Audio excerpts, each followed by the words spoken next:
음, 우리 다 같이 이제 일어나셔서 요한복음 9장 1절로 11절까지의 말씀을 우리 한 절씩 교독하시고 마지막 절을 합독하여 읽도록 하겠습니다. 요한복음 9장 1절입니다. 예수께서 길을 가실 때에 날 때부터 맹인된 사람을 보신지라.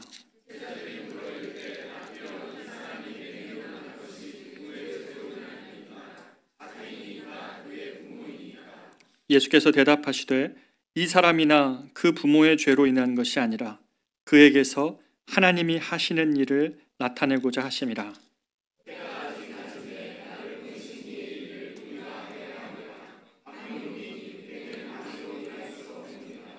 내가 세상에 있는 동안에는 세상의 빛이로다.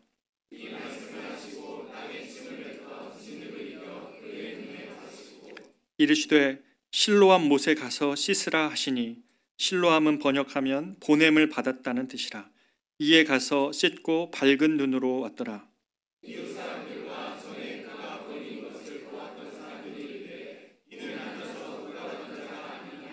어떤 사람은 그 사람이라 하며 어떤 사람은 아니라 그와 비슷하다 하거늘 자기 말은 내가 그라 하니. 같이 있습니다. 대답하되 예수라 하는 그 사람이 진흙을 이겨 내 눈에 바르고 나더러 실로암에 가서 씻으라 하기에 가서 씻었더니 보게 되었노라. 아멘. 자리에 앉겠습니다. 우리가 오늘까지 요한복음 9장의 말씀을 나누고요. 다음 주부터는 이제 교회가 상반기 개강을 하게 되는데 에베소서 말씀을 이제 앞으로 한동안 좀 다루도록 하겠습니다. 기대감을 가지고 우리가 에베소서에 또 주실 말씀을 또 사모하며 나아갔으면 좋겠습니다. 오늘 요한복음 9장 말씀을 통해 하나님과 저에게 주시는 하나님의 은혜가 있기를 소망합니다. 여러분 오늘 본문에서 우리가 읽은 본문에서 예수님께서 길을 가실 때에 날 때부터 맹인된 사람을 만나십니다. 여러분 날 때부터 맹인된 사람, 그의 삶의 조건이 어땠을까요? 이 날 때부터 맹인되었다면 아마 세상을 인지하는 방식도 다르고 또 세상을 인식하는 그런 어떤 모습도 아마 다를 것입니다. 다른 그 어떤 인식의 방법을 떠나서 이 사람에게 날 때부터 맹인된 삶의 조건은 이 사람을 굉장히 궁핍으로 몰고 갔습니다. 경제적으로 무척 궁핍한 삶을 살 수밖에 없었다는 사실이 우리 본문에 드러나는데 18절 우리가 읽지는 않았지만 오늘 본문의 18절을 보면 이 사람에게는 분명하게 부모가 있었습니다. 고아가 아니었다는 거죠. 버려지지도 않았습니다. 그럼에도 불구하고 이 가정이 무척 어려웠는지 이 맹인은 길에서 지금 구걸하는 자로 8절에 소개가 되어져 있습니다. 그러니까 자기가 원하지 않는 조건을 가지고 태어났는데 그 태어난 조건만도 힘든데 그의 그 조건이 그의 삶을 나락으로 궁지로 몰아가고 있는 그런 삶이었다는 사실을 우리가 볼 수 있습니다. 그런데 이때 이 맹인을 바라보던 성전에서 사람들의 배척 가운데 성전 문을 밖에 나오던 예수님이 길가에 있는 이 맹인을 보았습니다. 이 맹인을 보고 있는데 옆에 있던 제자들이 이렇게 묻는 겁니다. 선생님, 이 사람이 맹인으로 태어난 것이 누구 죄 때문입니까? 이 사람의 죄 때문입니까? 부모의 죄 때문입니까? 여러분 이 말이 얼마나 잔인한 말입니까? 여러분 어떻게 느껴지십니까? 어떤 사람이 고통하고 있는데 그 사람에게 얘기하는 거예요. 옆 사람에게 대화하는 걸 이 사람도 듣고 있을 것 아닙니까? 이 사람의 문제가 고통이 이 사람 죄입니까? 아니면 부모의 죄입니까? 제자들은 지금 이 사람의 고통의 문제를 죄와 연결시키고 있습니다. 1대1로. 흔히 이런 것들은 자기가 정상이라고 생각하는 사람들이 다른 사람을 향하여 판단할 때 남의 불행을 이렇게 굉장히 쉽게 죄와 연결시키죠. 찢겨진 상처 위에 더 굵은 소금을 마치 뿌리는 것 같이 더 큰 아픔을 주는 일을 서슴지 않게 행합니다. 의인들이라고 말하는 사람들, 성경에 나타나는 바리새인들, 오늘 심지어 예수님을 다 아직 몰라서 랍비어라고 지금 물어보고 있는 제자들도 마찬가지였다는 것이죠. 욥기서에 보면 욥이 고통당할 때 자신을 의롭게 여긴 친구들이 욥을 괴롭혔던 말이 뭡니까? 네가 지금 고통당하는 다 이유가 있다는 것입니다. 그러니 네 죄를 살피라는 말이었죠. 이러한 말들은 고통을 당한 사람을 더 괴롭게 하고 비참하게 하는 말일 뿐입니다. 제자들이 사실 물은 이 질문은 이 사람의 고통이 누구의 죄인가, 그의 죄인가, 또 조상들의 죄인가라는 질문은 어느 쪽으로도 답하기가 어려운 그런 질문이었습니다. 이러한 지금 상황 가운데 예수님은 과연 뭐라고 답하셨을까요? 3절 말씀인데요. 3절 말씀에 이렇게 주님 말씀하십니다. 예수께서 대답하시되 이 사람이나 그 부모의 죄로 인한 것이 아니라 그에게서 하나님이 하시고자 하는 일을 나타내고자 하심이라. 하나님이 하시는 일을 그의 고통 가운데서 나타내고자 하심이라 라는 그런 말씀인데요. 우리가 이 얘기를 잘못 이해하면, 예수님의 말씀을 잘못 이해하면 우리가 굉장히 당황스럽게 됩니다. 왜 그렇습니까? 하나님의 하시고자 하시는 일을 나타내고자 지금 이 사람을 날 때부터 그런 맹인으로 만들어 이런 삶의 고통 가운데 살게 하셨다고요? 하나님이 고통의 원인자로 지금 만드는 것이죠. 우리가 이렇게 생각하면 우리가 굉장히 당혹스러운 것이죠.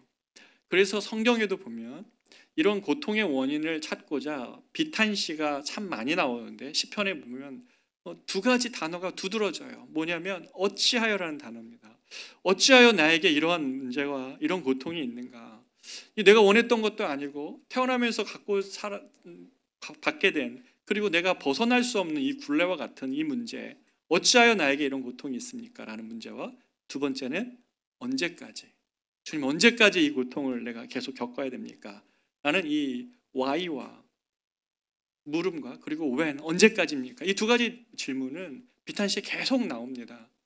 그럼에도 불구하고 답을 얻지 못하는 경우가 많이 있어요. 우리는 이러한 고통받는 사람들을 보면 이 손쉽게 죄 때문에 벌받은 거라고 상처를 주거나 아니면 하나님은 왜 그러한 고통에 침묵하십니까? 라고 하나님께 원인을 돌리죠.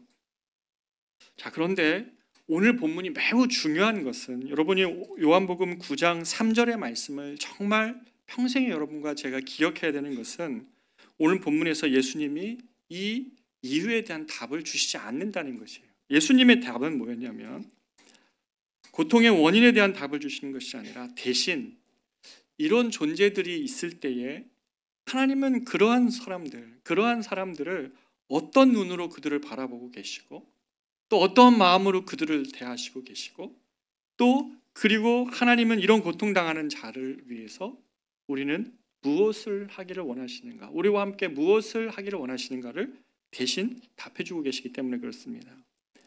여러분, 고통의 문제가 얼마나 해석하기 어렵습니까? 그것이 완벽히 해석되지 않기 때문에 신비의 영역 가운데 있습니다. 다락방에서 실제로 일어난 이야기인데요. 이 고통의 문제를 잘못 다루면 사람들 간에 상처가 됩니다. 한 분이 자신의 어려운 삶을 다락방 안에서 용기 있게 고백을 한 거예요. 서로에게 나눴습니다. 그런데 다른 순원도 좋은 마음이었어요. 그 순원을 돕는 좋은 마음으로 그 고통에 대하여 자신의 의견을 이야기를 했습니다. 자신의 어떤 조언을 해준 거죠. 그러나 문제는 뭡니까? 이 이야기를 들은 그 순원이 이런 마음이 드는 거예요. 당신이 내 고통을 얼마나 안다고 그렇게 쉽게 조언하냐고, 그렇게 쉽게 판단하냐고. 그것 때문에 이분은 더 마음이 상해버리는 것이죠. 고통의 문제는 굉장히 어려운 문제이고 그 고통에 대한 어떤 해석도 답이 되지 못할 때가 참 많이 있는 것이죠. 주님은 지금 종교적 관념에 따라 날 때부터 맹인된 이 사람이 누구의 도대체 죄로부터인가라는 질문을 하는 제자들에게 성경에서 매우 중요한 말씀을 지금 하고 계시는 것입니다. 그것은 뭐냐면 그 누구의 죄도 아니라 다만 하나님이 하시는 일을 나타내고자 함이라 라고 말씀하십니다.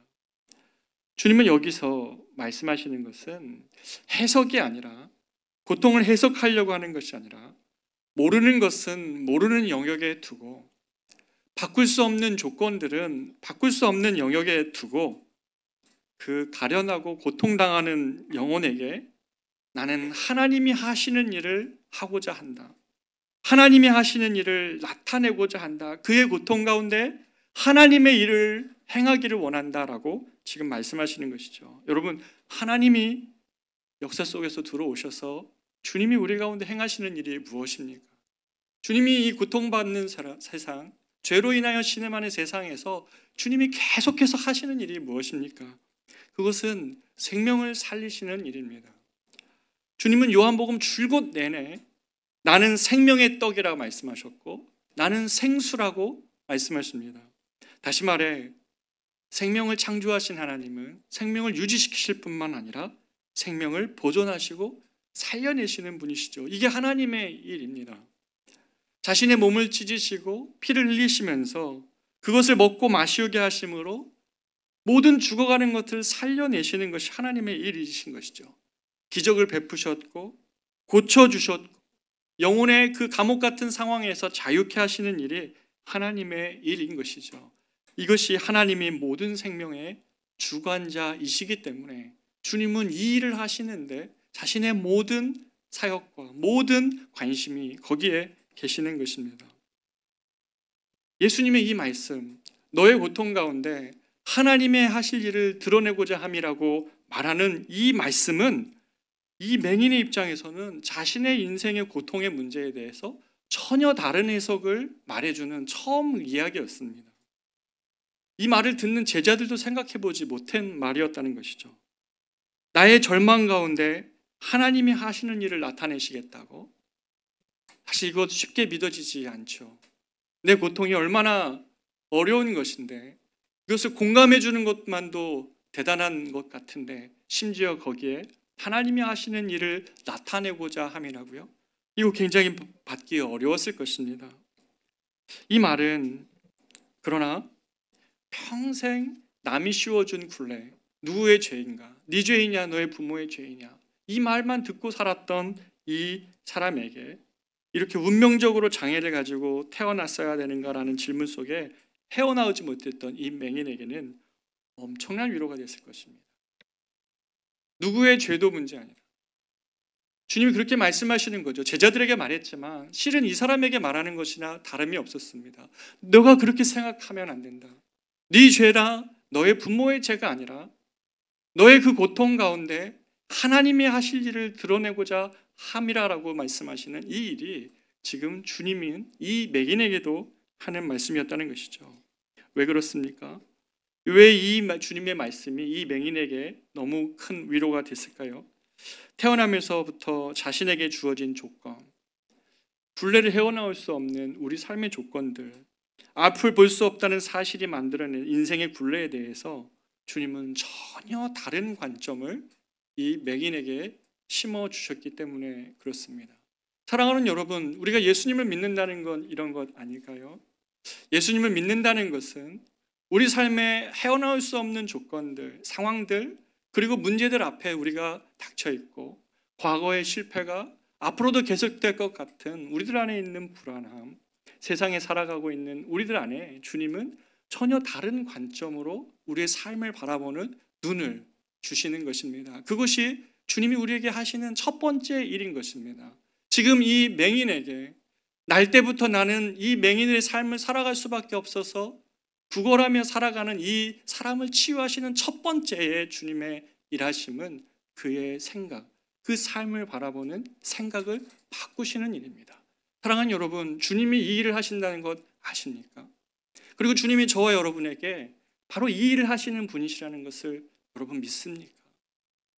날 때부터 그런 정말 맹인된 삶을 살아갈 수밖에 없는 이 사람과 너무나 비슷한 우리의 삶에 헤어날 수 없는 조건들 안에 그 문제를 바라볼 때 내가 그 문제 속에서 너의 그 고통 속에서 내가 하고자 하는 일이 있어. 하나님이 하시는 일을 너의 삶의 그 문제를 통해 드러낼 거야 라는 것이 이 생각이 이 맹인의 삶을 바꾸시는 첫 번째 주님의 역사였다는 것입니다.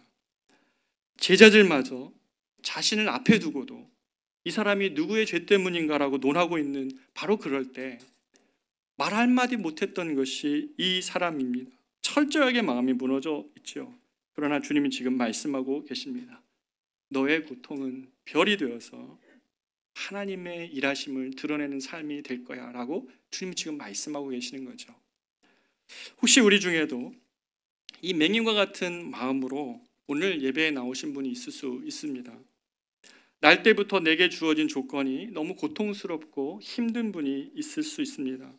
내 삶의 지금 조건이, 지금 또 내가 서 있는 삶의 자리가, 과거에 어떤 해왔던 한 실패가 계속 나를 끌고 가서 지금 내 삶을 옴짝달싹 못하게 나를 붙들어 매는 것처럼 내 인생에 지금 그러한 이 맹인과 같은 삶을 살아갈 수 있는 좌절 속에 있다면, 또 다른 이들을 볼 때 왜 내 삶은 이렇게밖에 살 수 없냐고 하는 원망과 낙심 가운데 혹시 우리가 이 자리에 있다면 이 시간 우리가 주님의 말씀을 듣기를 원합니다. 주님은 너의 고통 가운데, 너의 그 좌절 가운데 하나님이 하시고자 하는 일이 있다고 주님 말씀하십니다. 주님의 이 약속의 말씀을 우리가 붙들 수만 있다면 주님이 지금 이 맹인의 삶을 바꾸시는 하나님의 일들을 우리 가운데 행하시는 바로 그 역사를 우리가 경험할 수 있습니다. 실제로 이 말씀을 붙들고 자신의 삶을 송두리째 바꾼 한 분이 있었습니다. 한국전쟁이 마치고 시골에 살던 한 소년이 서울로 공부하러 상경합니다. 홀어머니와 같이 살았는데요. 운동장에서 놀던 이 학생이 그만 친구가 찾던 공에 얼굴을 맞았어요. 그래가지고 그 양눈이 실명하는 그러한 일이 벌어졌습니다. 자신의 아들이 이런 일이 벌어진 것 때문에 엄마가 너무나 상심해가지고 엄마가 너무 고통하다가 어머니마저 돌아가셨어요. 그러다가 자신의 누나였던 고2였던 누나가 이제 부모님이 안 계시니까 이 아이를 돌보고 또 자기도 학업을 하다가 너무나 지쳐서 과로해가지고 이 누나마저 죽게 된 것입니다. 여러분, 이런 불행이 다 어디 있습니까? 이런 불행을 겪고 어떻게 우리가 답을 찾을 수 있습니까? 그래도 교회를 다녔기에 하나님께 매달려 이 학생이 울었습니다. 하나님, 도대체 왜 이런 일이 일어나는 것입니까? 나는 어떻게 살라는 것입니까? 내가 무슨 죄를 지은 것입니까? 이러한 질문 앞에 그가 울부짖다가 그때 이 아이가 두 성경의 말씀의 구절을 붙잡습니다. 그 한 구절이 고린도후서 12장 10절의 말씀입니다. 그러므로 내가 그리스도를 위하여 약한 것들과 능욕과 궁핍과 박해와 곤고를 기뻐하노니 이는 내가 약한 그때 강함이라 라는 이 말씀과, 그리고 오늘 우리가 읽었던 이 요한복음 9장 3절의 말씀, 이 사람이나 그 부모의 죄로 인한 것이 아니라 그에게서 하나님이 하시는 일을 나타내고자 하심이라. 나의 고통과 나의 이 두 눈의 실명과 이 일을 통해 하나님이 하시고자 하시는 일을 나타내고자 하심이라는 말을 이 학생은 붙들었습니다. 자기에게 모든 절망이 찾아올 때마다, 자기가 옴짝달싹할 수 없는 인생의 굴레 안에 갇혔다고 생각할 때마다 이 말씀을 주장하며 살았어요. 내 고통을 통하여 하나님이 하시고자 하시는 일을 나타내실 것이다. 자신의 절망이 자신을 무너뜨릴 때마다 바로 이 말씀을 주장하며 그렇게 살았던 것입니다. 이 학생은 설명할 수도 없고 이해되지도 않는 이 상황 속에서 이 말씀을 붙잡고 삶이 달라지기 시작합니다. 이 소년이 나중에 우리나라 대한민국 정부 수립 50주년 때 자랑스러운 해외 동포 4명을 선정했을 때에 그때 한 분입니다. 여러분이 나중에 여러분도 알고 계실 텐데 유엔 장애위원회 부위원장이고 일리노이 주립대학 교수였던 강영우 박사님입니다. 한국에서 이분이 유학 가기 전에 택시 타면 맨날 장애인이라고 거절하고, 버스 타면 그 옛날에는 버스 안에 그 승무원 있었잖아요. 승무원이 아닌데 뭐였죠? 안내원. 네. 승무원 안내원입니다. 안내원이 막 구박하고 핀잔 주고 왜 장애를 가지면서 이렇게 붐비는 버스 타냐고 이렇게 구박당했대요. 근데 이분이 이렇게 얘기합니다. 지금 자신은 그 모든 일에 대해 감사하고 있는데 실명은 장애가 아니고 사명이라는 것을 깨달았습니다 라고 말하면서, 내가 장애가 없었다면 지금의 이것 때문에 만나게 된 아내와의 만남은 없었을 것입니다. 한국에서 내가 배척되지 않았다면 이렇게 세계적으로 쓰임 받는 일은 없었을 것입니다. 강영우 박사님은 실망 속에서 이 하나님의 말씀을 붙잡는 것을 경험하고 이 하나님의 말씀이 자신의 삶을 바꾸는 능력을 경험했습니다. 사랑하는 여러분, 하나님의 말씀은 그냥 문구가 아니에요. 살아계신 주님 그 자신이십니다. 말씀을 우리가 붙들고 산다는 것은 여러분이 여러분의 고통에 대하여서 하나님이 주시는 다른 시각을 갖고 그 말씀을 붙들고 사는 것은 우리들의 모든 삶을 바꾸시는 하나님의 일하심의 모습입니다. 그렇기에 사랑하는 여러분, 하나님이 내게 하고자 하시는 일을 반드시 행하여 주시옵소서라고 이 강영우 박사가 평생을 통하여 이 말씀을 붙잡고 살 때에 그는 삶의 모든 조건을 바꾸어낼 수 있었던 것처럼 원망과 실망이 올 때마다 여러분 지지 말고 이 말씀을 붙잡고 일어설 수 있는 저와 여러분 되시기를 진심으로 축복합니다. 사랑하는 여러분, 어찌하여 그런 거냐고 또 언제까지 고통해야 되냐고 묻는데 바로 우리의 마음에 모든 것을 쏟기보다는 주님은 여러분에게 그리고 저와 이 사람에게와 동일하게 너의 죄 때문도 아니고 너의 부모의 죄 때문도 아니라 내게서 나의 일을 나타내고자 함이라 라고 하시는 이 주님의 말씀을 여러분 붙들 수 있습니까?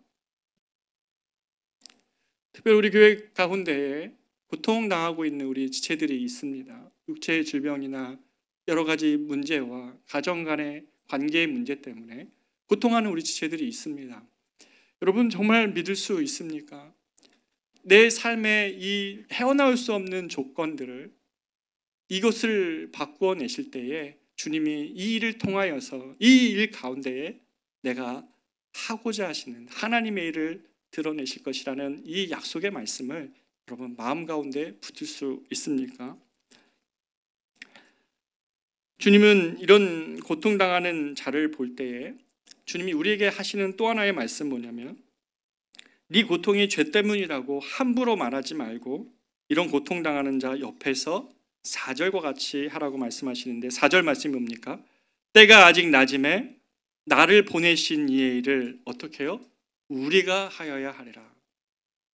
주님은 고통당하여 생명의 빛이 꺼져가는 것 같은 이가 있을 때에 하나님이 하시는 일이 무엇입니까? 그것은 주님은 내가 양으로 생명을 얻게 하고 더 풍성히 얻게 함이라 라고 주님이 말씀하여 주신 것처럼 어떤 사람이 고통당해서 너무 아파하고 또 그 생명의 빛이 꺼져가는 것처럼 보일 때에 주님이 우리에게 기대하시는 것은 정죄나 판단이 아니라 생명을 얻게 하는 것.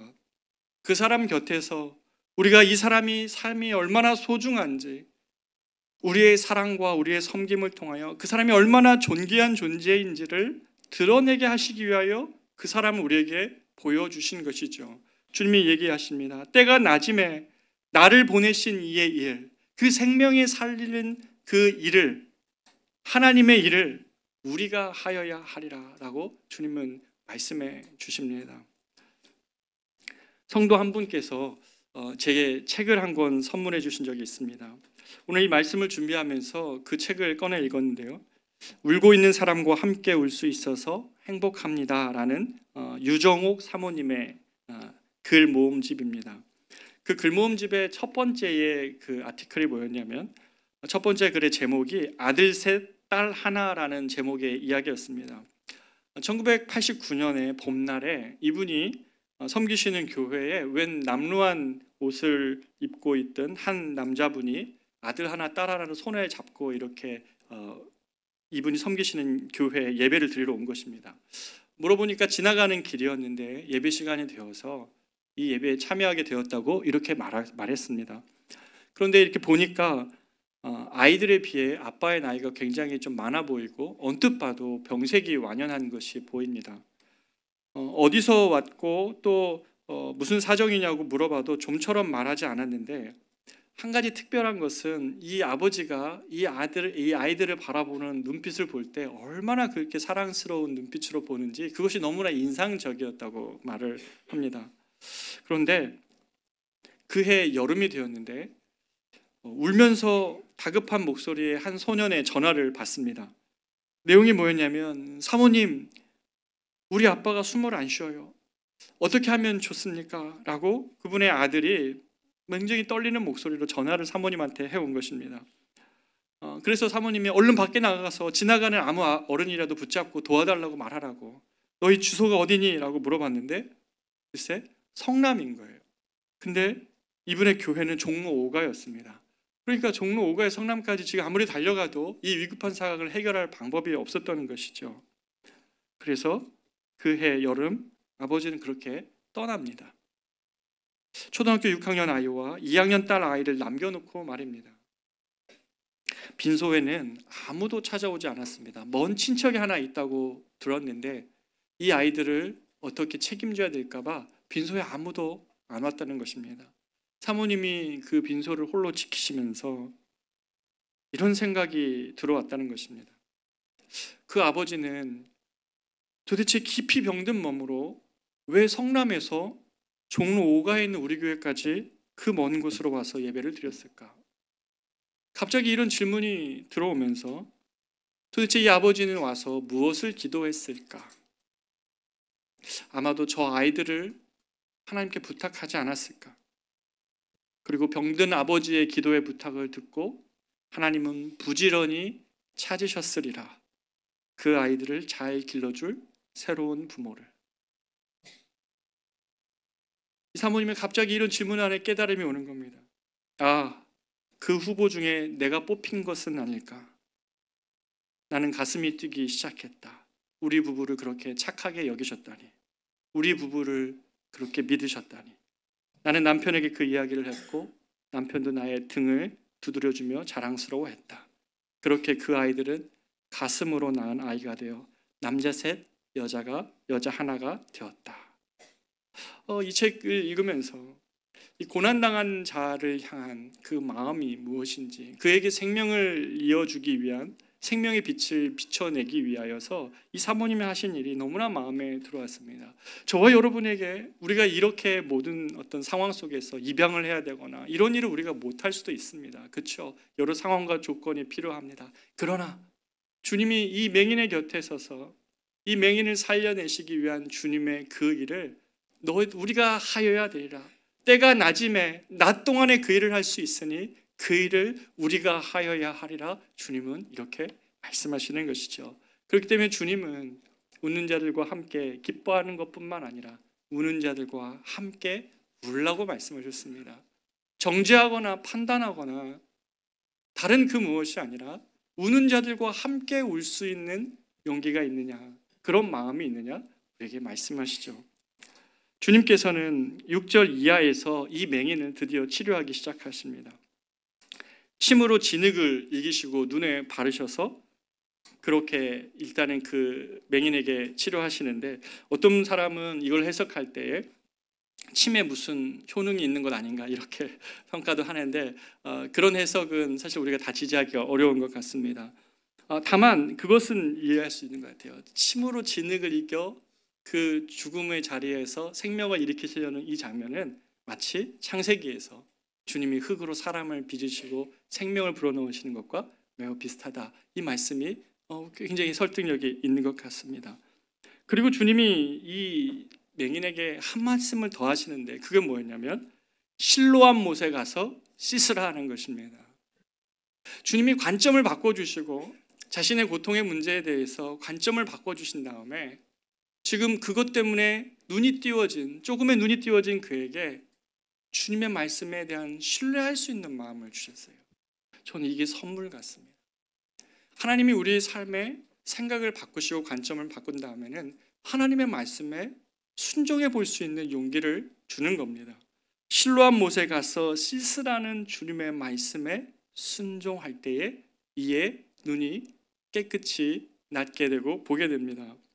여러분, 실로암 연못이 무엇입니까? 실로암 연못은 구약의 히스기야 왕 때 그 아수르가 침공해 올 때 성벽이 고립될까 봐 밖에 있었던 기혼 시내의 그 시냇물을 성벽 안으로 끌어들이는 작업을 히스기야가 합니다.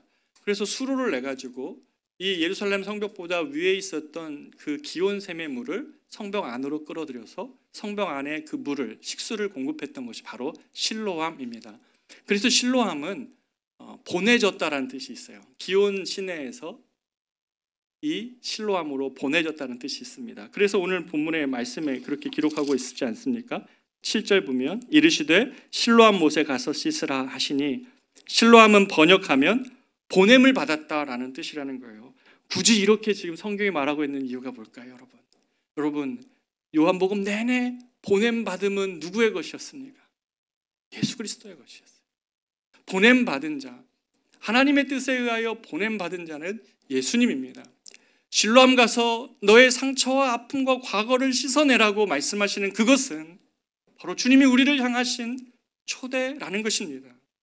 우리가 이 땅에서 여러 가지 수고와 최선을 다해도 조건과 상황이 바뀌지 않고, 그래서 좌절하고 낭망하고 있을 바로 그때에 너의 수고와 노력은 거기까지면 됐다. 이제는 주님께로 와서 씻으라. 주님께로 오면 너의 그 죽어있는 마음과 생명과 삶이 되살아날 것이라고 주님이 말씀하시는 것이죠. 고통의 굴레에서 헤어나오고자 이것저것 다 시도해보고 몸부림쳐봤지만 헤어나올 수 없었던 그가 이제 실로암 연못, 보냄받으신 자이신 예수님에게로 나올 때 그 인생은 나음을 입었습니다. 그가 나올 수 있었던 것은 우리 인생에 다른 관점을 주신 그 주님의 말씀에 순종했을 때에 일어나는 일입니다. 사랑하는 여러분 이거 정말 믿습니까?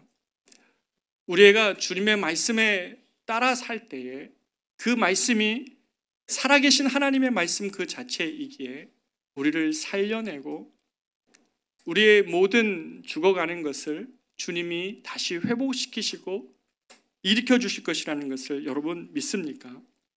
이런저런 노력을 다 해봐도 자꾸 실패하고 아무것도 나아지지 않을 때에 하나님은 우리를 그때 초대하십니다.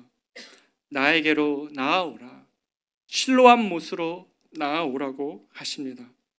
그 말씀에 순종할 때에 이 강영우 박사처럼 자신의 고통의 굴레 앞에 자칫 무너질 수 있었던 삶, 내 삶의 자리가, 지금 처한 여러분의 자리가 과거의 잘못이든 실패든 부모님께로부터 물려받았던 것이든지 간에 내 삶의 자리를 옴짝달싹할 수 없는 것 같은 상황에 있을 때에 주님이 우리에게 말씀해 주시죠. 주님께서 네가 나의 말씀으로 이제는 살아날 수 있으리라. 이제는 이 말씀만 붙들고 살겠습니다라는 고백을 우리 안에서 주님이 듣기를 원하시는 것입니다. 하나님의 일은요, 머리로 깨닫는 것이 아닙니다. 주님의 일은 발로 깨닫습니다. 무슨 말입니까? 이 사람이 자신의 고통에 대한 관점을 이해하는 것에 끝나는 것이 아니라 하나님의 말씀을 붙들고 이제는 자기의 수고를, 자기의 노력을 내려놓고 하나님의 말씀을 따라 순종할 때, 그 발로 순종할 때 실로암 못에 갔다가 오면서 깨달은 것입니다. 자신의 눈이 깨끗이 나음을 받았다는 것을 알게 되는 것이죠. 이제 내가 하고자 했던 모든 방법이 끝났다고 여겨지십니까? 하나님께서 저와 여러분에게 말씀하십니다. 이제 말씀에 의지해서 살라고. 우리는 이렇게 고백해야 될 것입니다. 이 여인과 이 사람과 같다면, 이 사람의 모습이 우리의 모습이라면, 주님, 이제는 내가 주님의 말씀을 내 생각과 나의 지혜보다 앞에 두겠습니다. 내가 아무리 노력해도 아무리 생각해도 벗어날 수 없는 것 같은 이 인생의 굴레 속에서 주님이 나를 생명으로 인도하시는 이 생명의 말씀을 내가 이것만을 이제 붙들겠습니다. 주님만을 바라보겠습니다. 이 맹인이 지금 눈을 뜨고 있는 거예요. 자신의 인생의 문제를 이렇게 보고 있었던 사람이 이제 주님을 향하여 눈을 뜨고 있는 것입니다. 여러분, 여기에서 살아나는 일이 벌어집니다. 하나님이 이 일을 저와 여러분에게 행하기를 원하시는 것이죠. 하나님은 이 일을 하시고자 이 땅에서 주님이 우리와 동행하시는 것입니다. 우리가 이런 상황이라면 이제 주님의 말씀을 쫓아 살기를 원합니다. 가라 하시면 가고 가고 싶지 않아도 내가 발걸음을 옮기고 서라 하시면 내가 더 가고 싶어도 그 자리에 멈춰 설 수 있는 그 주님을 향한 그 신뢰, 하나님을 향한 절대적인 신뢰가 우리 삶에 필요한 것입니다. 주님이 가라 하셔서 씻고 나올 때에 밝은 눈으로 되돌아온 이 사람처럼 우리의 삶도 그렇게 인도하여 주시옵소서라는 그런 기도와 그러한 간구가 우리 안에 있어야 될 것입니다. 그리고 오늘 말씀이 우리에게 주시는 가장 큰 은혜는요, 하나님의 말씀이 실제로 이 11구절 안에 이루어졌다는 것이에요.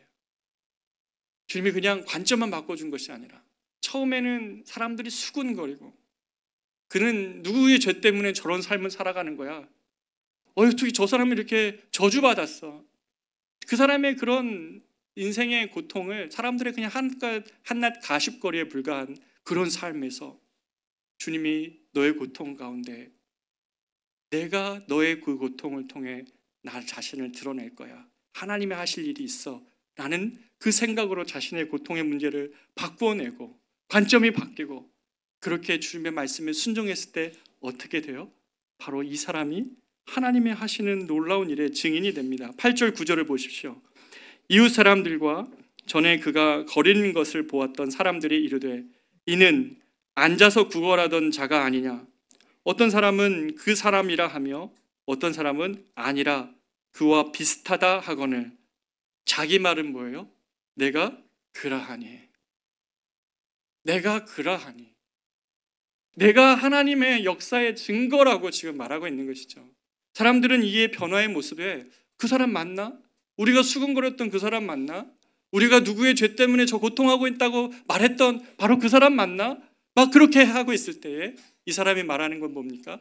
바로 내가 그 사람이라고. 내 인생 가운데 하나님이 하신 일을 지금 증거하고 있는 바로 그 증인이라고 지금 말하고 있는 것이죠. 사랑하는 여러분, 우리 이 맹인의 하나님이 우리의 하나님 아닙니까? 이 맹인의 하나님이 우리가 믿는 또 우리가 의지하는 그 한 분 하나님 아니십니까? 이 맹인이 단순하게 자신의 고통의 문제를 관점을 바꿔주신 것뿐만 아니라 하나님의 말씀에 의지하여 그 연못에 갔다 왔을 때, 주님께 나아갔을 때 주님의 약속은 현실이 되었습니다. 우리는 주님을 머리로 아는 사람들이 아닙니다. 우리는 주님을 경험해야 됩니다. 왜 경험하지 못합니까? 이 주님께서 말씀하시는 이 일처럼 우리가 매우 단순한 순종하는 마음이 우리 안에 없기 때문에 그렇습니다. 사랑하는 여러분, 어떤 고통과 어떠한 굴레 안에 여러분이 있습니까? 하나님은 깊은 좌절과 헤어나올 수 없는 것 같은 운명 속에 사람들의 수금거림이 대상이 되었던 이 사람을 이제 하나님의 행하신 일의 증인이 되게 하셨습니다. 여러분의 고통의 깊이가 너무 커서 아무 누구도 나를 이해할 수 없을 거라고 생각한다면 오늘 이 말씀이 여러분에게 해주신 하나님의 말씀이 되기를 원합니다. 아무 조건이 바뀌는 것 같지 않아도 오늘 이 순간 여러분의 삶의 그 문제를 바라보는 그 관점을 주님이 바꿔주시기를 바랍니다.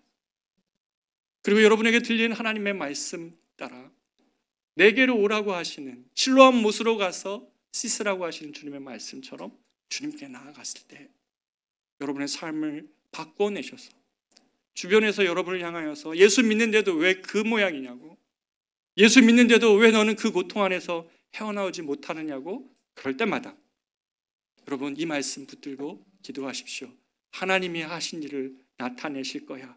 그 말씀이 여러분을 무너지지 않도록 붙들어내셔서 마침내 21절 안에서 이 사람, 수군거렸던 이 대상을 하나님이 하시는 놀라운 일의 증인되어서 내가 그라고, 내가 하나님이 살아계신 증거라고 말하는 그 증인이 되는 삶을 하나님 앞에서 꿈꾸시기를 축복합니다. 오늘 이 말씀이 너무 놀라운 것은 처음에 이 맹인은 이 9장 안에서 예수라 는 사람으로 시작합니다. 자신의 병을 고쳐내시는 예수라는 사람. 그러다가 조금 더 지나서 이 예수님에 대하여 대적했던 사람들과 막 이야기하다가 드디어 예수님을 뭐라고 하냐면 선지자, 이렇게까지 갑니다. 그리고 나중에는 선지자가 아니라 그분이 메시아, 예수님이라고 얘기하고 마지막에는 어떻게 얘기하냐면 보는 자들이라고 생각하는 사람들은 심판하시고 보지 못하는 사람들에게 눈을 뜨게 하시는 그 하나님을 내가 만났다고 이야기합니다. 누가 눈을 뜨고 있는 겁니까? 하나님을 만난 사람 안에 주님이 놀라운 일의 고백들을 이 맹인 안에서 지금 일으켜내시는 것입니다. 사랑하는 여러분, 하나님은 우리들의 절망을 바꾸시기를 원하십니다. 그게 주님이 하시고자 하시는 일이십니다. 생명의 창조자이신 주님은 절대 절망과 고통 속에 있는 사람들을 지나치지 않습니다. 이제 우리를 바라보시며 바꿀 수 없는 너 삶의 조건과 과거의 실패와 좌절에 머물러 있지 말아라. 절대 내 죄나 부모의 죄로 여기지 말라. 내 말에 의지하여 실로한 못에 나오렴. 내 말을 믿고 나에게 오라 하시는 주님의 말씀에 우리가 순종하며 나아갈 때 주님은 우리를 치유하시고 회복시키시고 주님의 증인이 되게 하실 것입니다. 고통은 별이 됩니다. 별이 되어서 주님이 우리에게 행하신 일을 다른 사람에게 말할 수 있는 바로 그 증거가 될 것이라는 것이 주님의 약속입니다. 여러분, 이 하나님 믿어보시기를 바랍니다. 이 하나님 믿고 싶지 않습니까? 여러분의 고통의 크기가 그렇게 크다면 오히려 하나님이 그걸 통해 더 반짝반짝 빛나게 하시는 별이 되게 하셔서 하나님이 하시는 일을 증거할 수 있는 하나님 그런 삶으로 하나님 우리 가정의 아픔, 나의 아픔, 내 인생의 고통을 주님 바꾸어 주십시오. 우리가 이렇게 주님께 나아가며 기도하기를 원합니다. 하나님께로 더 가까이 갑니다. 우리 이 찬양 부르며 기도하기를 원합니다.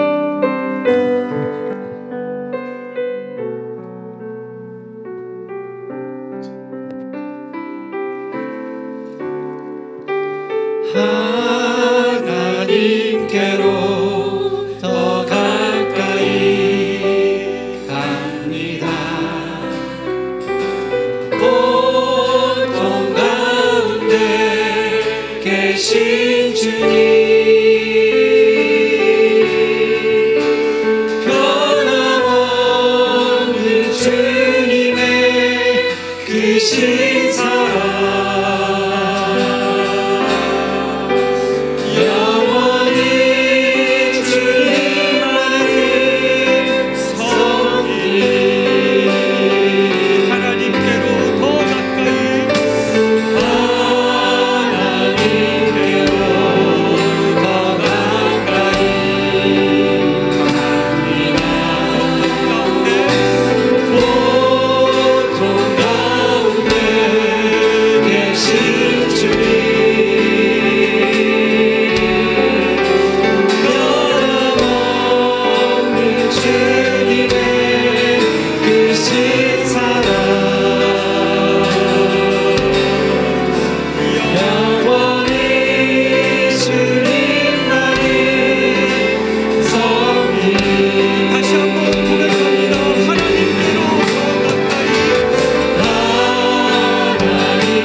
다윗은 고백합니다. 내가 엎드려질지라도 넘어지지 않는 것은, 내가 넘어질지라도 엎드려지지 않는 것은 주님께서 나와 함께 하심이라. 사랑하는 여러분에게 하나님 인생에 어떤 우리 인생에 겪게 되는 그런 고통의 문제를 하나님이 그냥 좌지하지 않으시고 또 무시하지 않으시고 주님 그 고통에 겪는 자의 곁에 서서 주님이 내가 너의 뭔데 나의 일하고자 하는 바가 있다. 하나님의 하시는 일을 드러내기를 원한다. 네가 그 증인이 되기를 원한다. 여러분의 고통의 크기가 너무 커서 해석이 안 됩니까? 그 문제를 감당할 수가 없습니까? 여러분의 지금 처한 자리가 옴짝달싹할 수 없는 것 같은 그런 문제 앞에 있습니까? 실로암 못으로 가라 하시는 주님의 말씀에 의지하여 주님께로 나아가기를 원합니다. 이 시간에 주님께 기도합시다. 고통 가운데 주님은 우리를 외면하시는 것이 아니라 그 고통 한가운데 함께 하시며 하나님께서 하시는 일을 드러내고자 하심이라는 이 아버지의 말씀을 우리가 붙들고 주님 앞에 나아가 기도하기를 원합니다. 기도하겠습니다.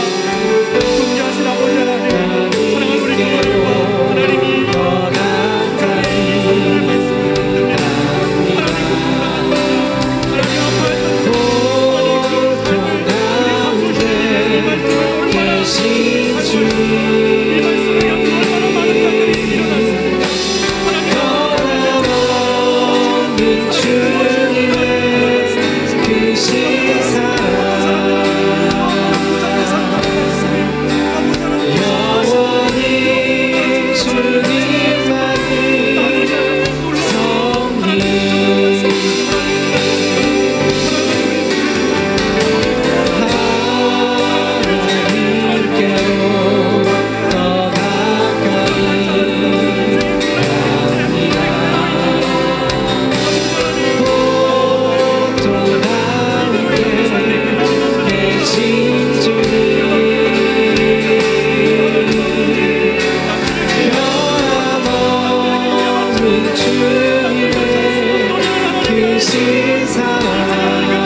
이 말씀을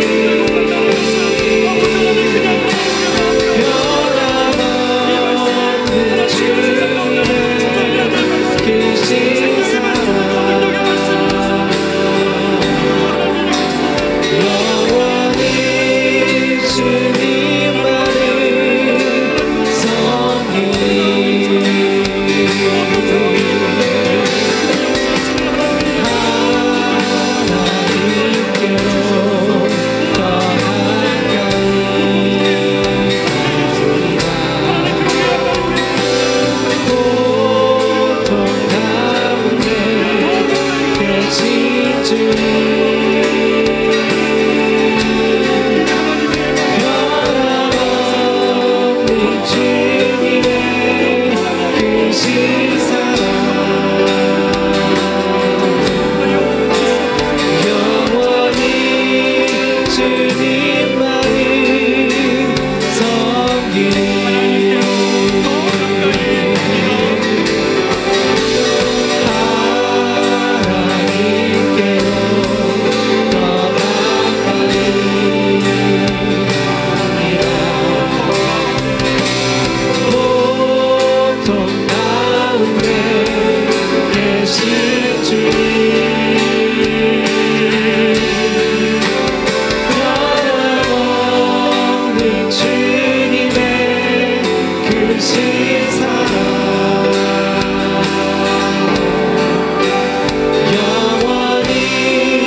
예배를 드리고 있는 우리 성도들 중에는 우리 심동호 집사님이 있습니다.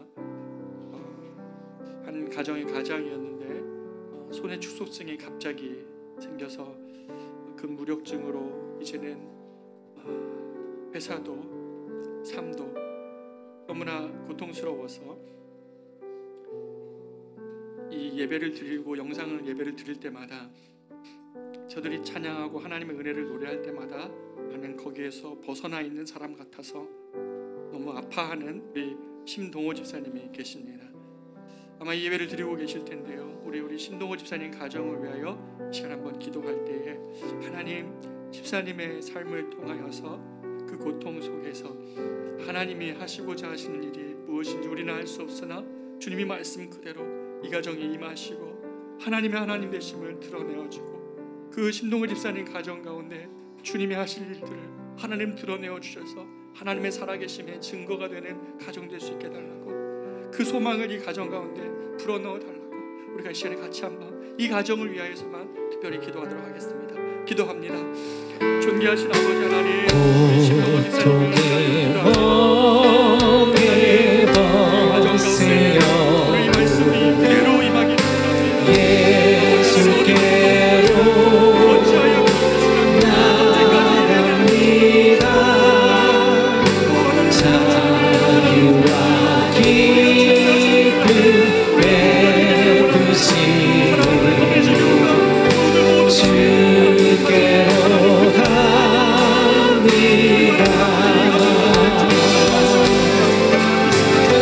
병든 내 몸이 든든하고 빈부간 삶이 부해지며 죄악을 벗어버리려고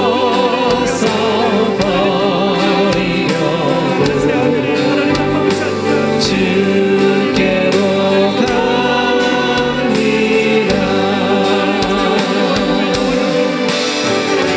나한테 가신 하나님의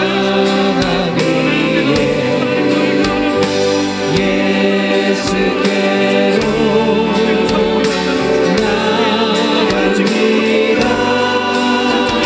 십자가 위에 받으려고 주께로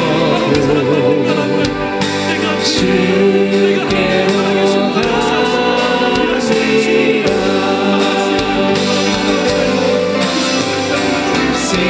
슬프던 마음이 위로받고 인생의 불화 찬잔하며 영광의 찬송 부르려고 주께로 갑니다.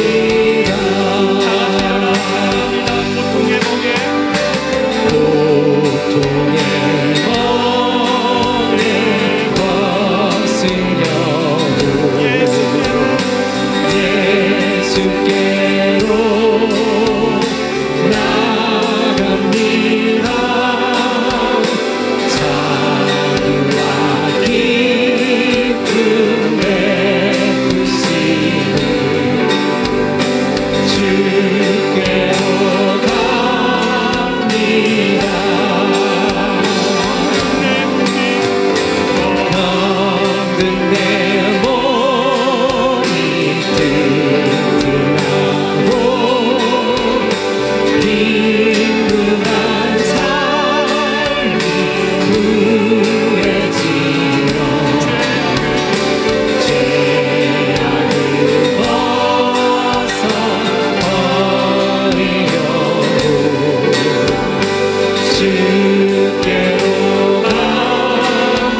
아침에 주님 앞에 나와 기도하고 있는, 또 이렇게 엎드려 예배하고 있는 우리 사랑하는 성도들의 그 절망을 향하여 다른 눈을 주시는 주님을 찬양합니다. 바로 여기서 시작하셔서 우리들에게 말씀에 순종할 용기를 주셔서 우리들의 노력과 수고가 하나님 더 이상 능력이 되지 않는 바로 그 지점에서 사랑하는 주님을 배웁게 하시고 그 말씀을 따라 살아가는 삶의 놀라운 평안과 능력을 다시 우리 성도들 경험하고 그 하나님을 향하여 눈이 떠져가는 사랑하는 우리 모든 교우들 될 수 있도록 도와주십시오. 믿음이 실제가 되게 하시고 우리 성도들의 삶 가운데 주님의 살아계심을 증거 나타내어 주셔서 우리 모두가 하나님의 살아계심에 대한 증인의 삶을 살아갈 수 있는 저희들 될 수 있도록 주님 축복하여 주시옵소서. 이제는 우리 구주 예수 그리스도의 은혜와 하나님의 크고 놀라우신 사랑하심과 성령님의 인도 보호 교통 충만케 하심이 고통이 별이 되어 주의 증인되게 하시는 하나님의 삶을 기대하고 의지하며 이제는 용기를 가지고 나아가는 사랑하는 우리 모든 교우들의 믿음의 걸음걸음 위에 저들의 가정과 삶과 인생 위에 이 예배를 영상으로 드릴 수밖에 없는 사랑하는 우리 교우들의 가정 위에 이제로부터 영원토록 함께 있을지어다.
나의 친구 되시고 내 영원한 기쁨 되시네.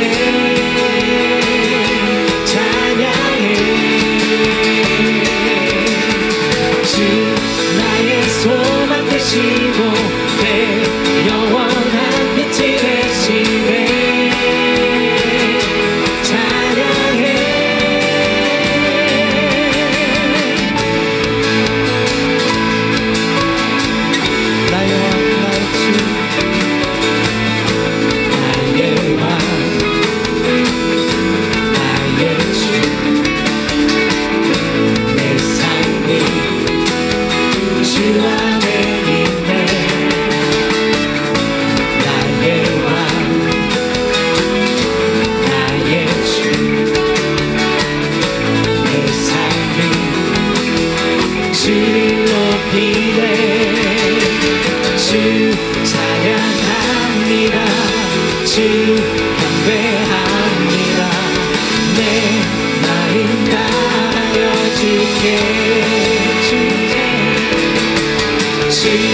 나의 친구 되시고 내 영원한 기쁨 되시네. 찬양해. 주 나의 소망 되시고 내 영원한 빛이 되시네. 찬양해. 주 나의 친구 되시고 내 영원한 기쁨 되시네. 찬양해. 주